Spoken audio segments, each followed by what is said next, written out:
दोस्तों, मैं आप लोगों को प्रणाम करती हूँ। मेरा प्रणाम सत्कार हो। भाई और बहन सबको मैं प्रणाम करती हूँ। मेरा प्रणाम सत्कार हो। हम लोग गाना गाने जा रही हैं। एक पत्नी देखिए अपने पति से क्या कह रही है कि हमको अब मिट्टी के घर में रहते रहते हमारा मन घबरा गया है। तो किस तरह से कह रही है, गाना के माध्यम से आप लोग सुनिएगा। पूरा वीडियो देखेंगे तभी ना समझेंगे कि गाना में क्या भाव है। गाना के भाव से तो सब कुछ मिलता है। आप लोग गाने में देखिए और कमेंट में भी लिखिए हम लोग का गाना कैसे लग रहा है। हम लोग बना बना के गा रही हैं। जो गलती होगा उससे आप लोग क्षमा करिए।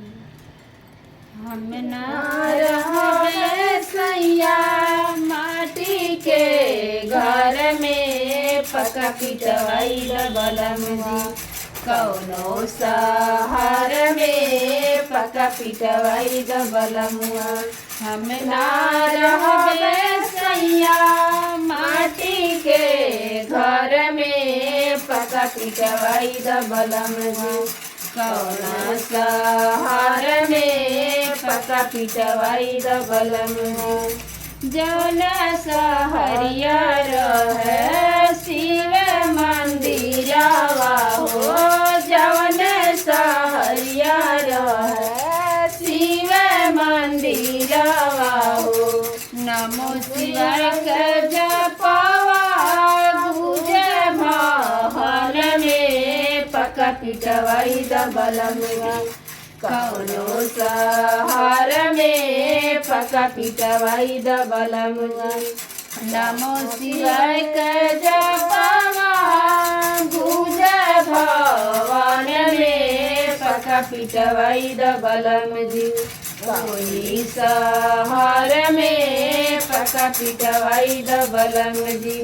हम ना रहबे सैया माटी के घर में, पका पिटवाई बलम जी कोई शहर में, पका पिटवाई बलम जी।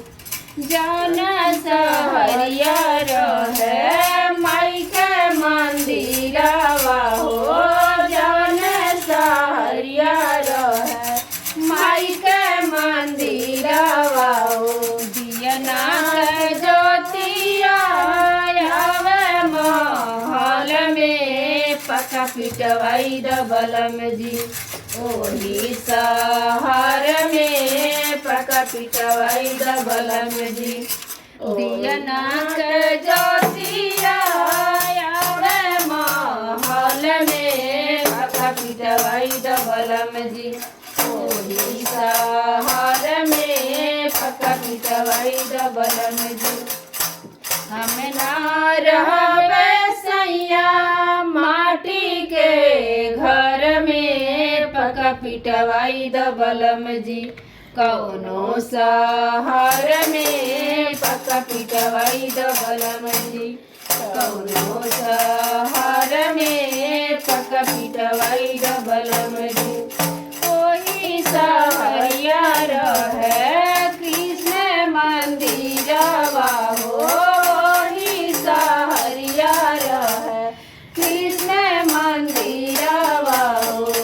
बसिया के दूनवा आवे महल में, पका पिटवाई बलम जी कौनो शहर में, पका पिटवाई बलम जी। बसिया के दूनवा आवे महल में, पका पिटवाई बलम जी ओही शहर में, पका पिटवाई बलम जी। हम ना रहबे सैया माटी के घर में, पका पिटवाई बलम जी कौनो शहर में, पका पिटवाई बलम जी कौनो शहर में, पका पिटवाई बलम जी।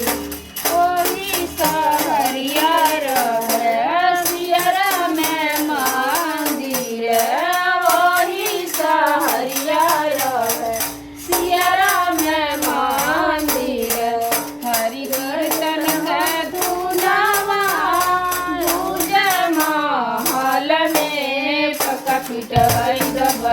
जी ओही शहर में पका पिटवाई द बलम जी ओही शहर में पका पिटवाई द बलम जी हमें ना रहबे सैया माटी के घर में पका पिटवाई द बलम जी कौना शहर में पका पिटवाई द बलम जी कौना शहर में पका पिटवाई द बलम जी कौनो शहर में पका पिटवाई द बलम जी।